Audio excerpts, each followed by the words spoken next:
अस्सलाम वालेकुम, welcome to SK creations. Hopefully सब लोग ठीक ठाक होंगे। अल्लाह ताला हर किसी को महफूज रखे और हर किसी के रोज़े बहुत अच्छे से गुजर जाए। अफ्तारी के बाद अक्सर चाय पीने का दिल करता है and there is no better option than sheer chai. मैंने घर वालों के लिए बनाई थी तो सोचा उसकी रेसिपी शेयर करूँ। देख लेते हैं हमें क्या क्या चाहिए उसके लिए। 8 गिलास हम लोगों को पानी चाहिए, उसके हिसाब से 2 टेबलस्पून भर के हमें सिंपल कहवे की पत्ती के चाहिए। जितनी अच्छी क्वालिटी की आपकी पत्ती होगी उतना अच्छा आपका शीर चाय का रंग आएगा। 4-5 आप लोगों को हरी इलायची चाहिए। दूध आपको चाय बनाने के लिए चाहिए हस्बे ज़रूरत, इसी तरह हस्बे जायका आप लोगों को चीनी चाहिए होगी। पिस्ते बादाम हम लोग इस्तेमाल करेंगे गार्निश के लिए। 2 बादियान के फूल भी इसके अंदर जाएंगे जायके के लिए। दूसरी सबसे ज़रूरी बात इसमें यह है कि आप लोगों ने स्टील की देचकी इस्तेमाल करनी है चाय का कावा बनाने के लिए।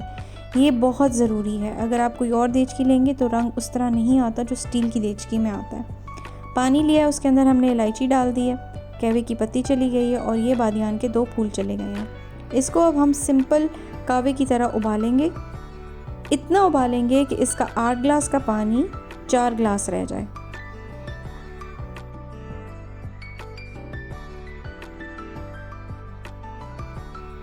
अब देखें इसका रंग बदल गया। इसके अंदर मैंने बिल्कुल ठंडा पानी ऐड किया है। साथ साथ मैं इसको चमचे की मदद से इस तरह चला रही हूँ। ठंडा पानी डालना और चमचे का इस तरह चलाना, ये दोनों चीज़ें हम लोगों को इसका रंग निकालने में हेल्प करेंगी।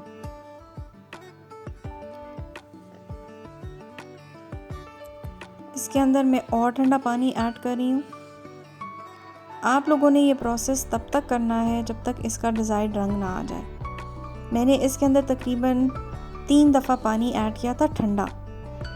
आपको जैसे ही फील हो कि पानी आधी मिकदार का रह गया है तो आप इसके अंदर ठंडा पानी ऐड कर दें। फिर उसको उबालें।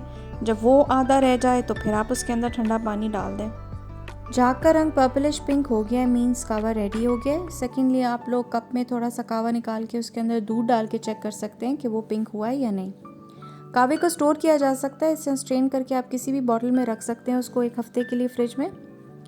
चाय बनाने के लिए आधी क्वांटिटी कावे की और आधी क्वांटिटी दूध की जाती है। मैं 4 कप चाय बना रही हूँ, उसके लिए मैंने 2 कप कावा लिया है, उसके अंदर मैंने 2 इलायची डाल दी है। हस्बे जायका अब इसके अंदर चीनी जाएगी और 2 कप इसके अंदर मैं डाल रही हूँ दूध। इसको हम सिंपल चाय की तरह उबालेंगे और चाय रेडी हो जाएगी। मज़ेदार शीर चाय तैयार है। इसको अक्सर लोग मलाई के साथ सर्व करते हैं, लेकिन क्योंकि वो थोड़ी हैवी हो जाती है इसलिए मैं सिर्फ पिस्ते और बादाम इसमें ऐड कर रही हूँ। इसको आप ज़रूर बनाएं, बहुत आसान है। अफ्तारी के बाद ये बहुत अच्छी लगती है। मिठाई के साथ भी आप लोग इसको सर्व कर सकते हैं। रेसिपी ट्राई ज़रूर कीजिएगा और अपनी शीर चाय की तस्वीर कमेंट बॉक्स में लगाइएगा। Thank you.